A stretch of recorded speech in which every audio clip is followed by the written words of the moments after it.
how would you sum up the 90 plus 10 minutes that we've just experienced?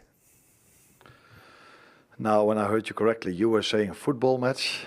I'm not too sure if I saw a football match today. It was set piece after set piece, long throw. It didn't have a lot to do with tactics, what I said before the game. But I liked a lot how we stood strong. Very difficult first half hour, 45 minutes. But we didn't collapse at all. We stood strong. And as a result of that, we came 1-0 up. They going down to 10 men, you would expect that is a big plus for us. But yeah, when a goalkeeper takes every free kick, then there's not so much help if you are one player up. And that's why it was so difficult for us to bring the 2-0 over the line. Boss, congratulations. As you said, Jamie and I played a lot of games like that back in the days. Trust us. But Jamie and I spotted something. Playing style then. Jamie and I spotted something on the free kicks. A lot of the free kicks, the line that you were having wherever they were trying to throw the ball in, you had it very low. The line was very low. And on the goal, Van Dijk decided to go really high. And what was the thought process of that? You got punished, and it's easy now because you got punished. It's easy for us to bring it up. But you did it the whole game. You played low to attack the ball, and on that one you went high. True. I don't think it's fair to blame Virgil. It's a combination. He has contact with us at the bench. All the other ones were further up the pitch. So we know what their idea is. They bring the ball to the D. Dan Burn is there attacking a ball, trying to make it difficult. There were a lot of difficult situations for us coming off that. So either a second ball or a throw-in or another corner kick. So at that moment of time, we decided that because the ball was so deep, that it was smarter not to get a second ball inside our 18-yard box again. But that was definitely the wrong decision in that moment, looking back at it. For all that you said about the style of football that you faced tonight, Arne, having taken the lead just right at the start of the second half, were you disappointed with what your team gave you from that point on in the second period? I think your first shot after going 2-0 up was the winning goal. Yeah, we didn't play well enough with the ball.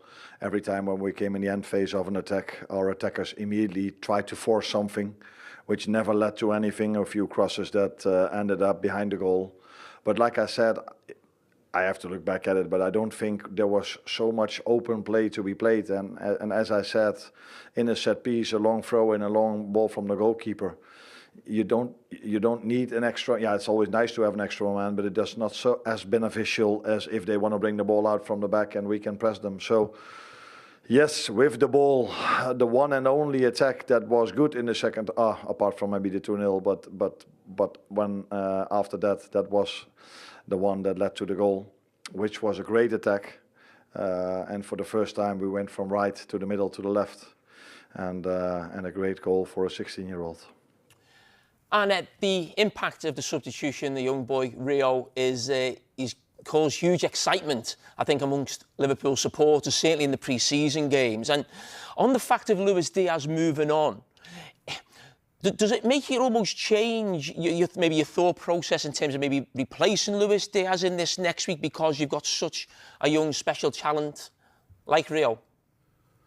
Yeah, we have, and he's shown that already a few times. And what I like maybe most from our players is that after the 2-2, I think we had to defend 5 set pieces, 3 throw-ins and 2 free kicks. I don't know how many, maybe I exaggerate a bit. And that wasn't a moment for me to bring Rio and Javi in because the both of them are not so tall. But I did feel, because it was 2-2, to bring 2 players in that can do something special in a moment.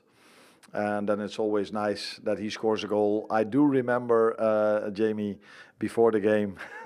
I knew that he was coming back. I'm delighted to be proved wrong, boss, I can assure you.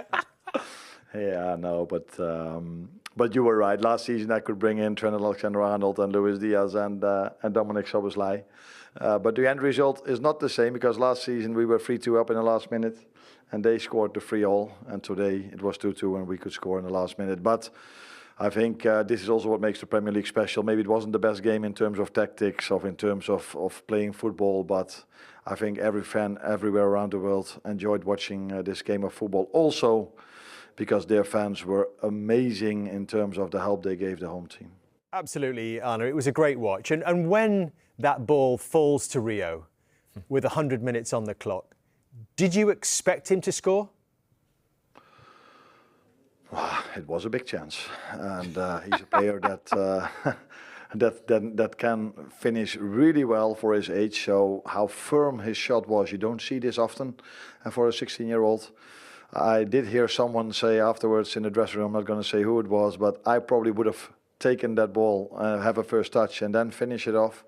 But he's so confident. That's also what I like, because the first ball he got, he wasn't afraid. He immediately took someone on. And when the second player came, he even got a cross in, and for him to score that goal is not completely coincidence, because he's for his age, he's a really good finisher as well. It was an amazing finish, as was the second goal. You didn't actually see it, did you, Arne? No, no, I was still inside. So, I heard people cheering, so being happy, and I was like, this can be a red card for us, because then the whole stadium will be much louder, and they can't have scored. So what must have happened? Maybe I thought maybe a player coming in for them. But when I walked out, I heard it was a goal for us. So pleasant surprise. But now this game is out of the way, Arne, the burning question: do you anticipate there to be conversations between the higher-ups at both clubs about the future of Alexander Isak? I think the story should be about Hugo Ekitike scoring another goal for us. And it wouldn't be fair for me to talk about anything else. He's been 3 games with us now, scored 3 goals, impacted the games he played, and as the other ones of my attackers. And this is not the place to talk about anything else than that, in my opinion. But I can understand you asking. Yeah, we will watch this space. Arne, well, it was a joy to watch. I know you didn't feel it was a flowing football contest, but it was certainly entertaining. We thoroughly enjoyed it. Entertaining, that's a better word than a joy to watch, in my opinion. But Thank you, Arne, as ever. Well done.